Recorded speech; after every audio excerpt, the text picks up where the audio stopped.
Na bencinskih servisih že zadnjih nekaj let opažamo kar nekaj vandalizma, kraj. Je to pojav, ki opažate tudi na počivališčih? To se žal na slovenskih avtocestah dogaja. Mi te podatke dobivamo od naše policije, ki nas pravzaprav informira v tem smislu, poskušamo nekaj narediti skupaj. Torej skupaj smo pristopili k nekakšni vzpostavitvi teh nekih preventivnih panojev, ki naj bi ljudem, preden zapustijo mesto, ki so ga parkirali in gredo recimo v restavracijo, vendarle dalo malo misliti, na kaj morajo biti pozorni. To je pa predvsem to, da je potrebno zapreti vozilo, kljub temu, da je recimo poletje, pa bi ga nekako želel prezračiti, da je potrebno iz vidnega mesta umakniti vse vredne dokumente, od torbic, fotoaparatov, računalnikov, mobitelov. Nekako je bil tudi zaznan organiziran kriminal, torej da so dogovorjena družba nekih ljudi se organizirano lotila turistov in ni bilo vedno nujno, da so to bili samo vozniki osebnih vozil, ampak tudi avtobusov. Ja, ampak na splošno na počivališčih veljajo neka pravila obnašanja? Ja, to je seveda stvar splošne kulture ljudi, bi jaz tako rekla. Zdaj na počivališču Voklo, na katerem smo danes, je dosti solidno organizirano recimo tudi ločevanje odpadkov. Tako da to so te stvari, ki so zaželjene z naše strani, to je seveda zadeva, ki je ne moreš direktno sankcionirati, pa vendarle je vljudno oziroma sodi k človeški kulturi, da se nekdo obnaša na ta način. Sem spada tudi oskrba hišnih ljubljenčkov, torej psov. Voklo je recimo eno izmed večjih počivališč z tem centrom za rekreacijo. Tukaj je obveza, da je treba za svojim hišnim ljubljenčkom recimo pač pospraviti.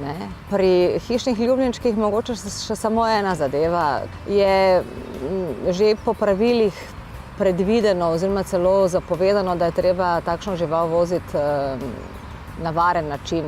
Če v bistvu nekako vzamemo nek črni scenarij, da se nam v prometu nekaj zgodi in ko nas rešujejo, je bistveno lažje reševalcem obvladovati psa, recimo, če je on v neki svoji kletki. Tu se bo počutil bolj mirno.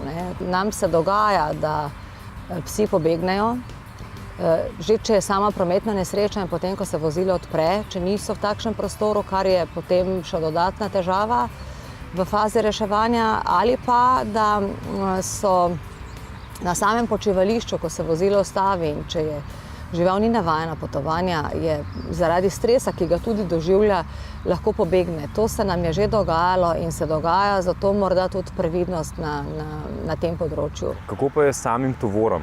Verjetno se pa tudi zgodi kakšen kovček na avtocesti, kolesa. Žal je temu tako.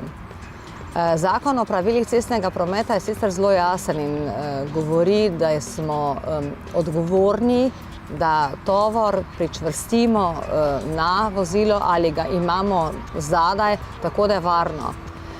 Vendar se dogaja, mi se moramo zavedati tega, da imamo tudi v Sloveniji prisotne neke vremenske, recimo neugodne situacije, ki lahko povzročijo z nekimi sunki, dodatnimi sunki, ki jih sicer nismo navajeni, da tisti tovor hitreje recimo pade. Recimo tukaj so kolesa na strehi izredno lahko problematična.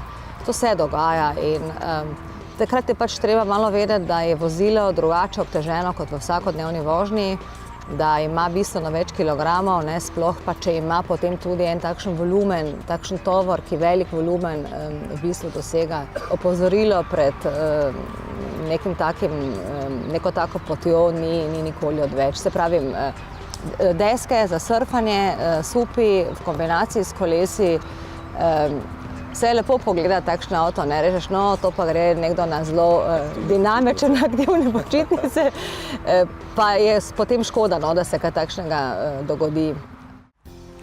Počivališča in bencinski servisi so še bolj popularni zdaj v poletnih mesecih. Ne samo zaradi povečanega dnevnega tranzita, ki smo ga vajeni v zadnjih nekaj letih, ampak tudi zaradi povečanih turističnih tokov. No, da boste v to poletje oziroma na te počitnice odšli malo bolj brezskrbno, pa smo poskrbeli v naslednjih minutah. Brane, povejte mi, gneča zagotovo bo, ne, kot vsako leto. Ja, gneča bo celo po naših predvidevanjih večja kot prejšnja leta. Vsako leto se za nekaj odstotkov poveča število turistov oziroma tujcev na cestah.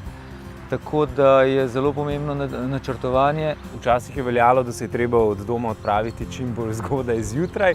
Zgodaj zjutraj načeloma še vedno velja, vendar ne čisto vsak dan, ne čisto vsak vikend. Do začetka julija pa Dars pospešeno uvaja sistem elektronskega cestninjenja za tovorna vozila. Sploh v juniju je pričakovati kar precej kratkotrajnih, maksimalno do pol ure nočnih zapor. Opozarjamo voznike, da naj se prej pozanimajo, če bodo potovali po noči, da ne bodo naleteli ravno na to zaporo.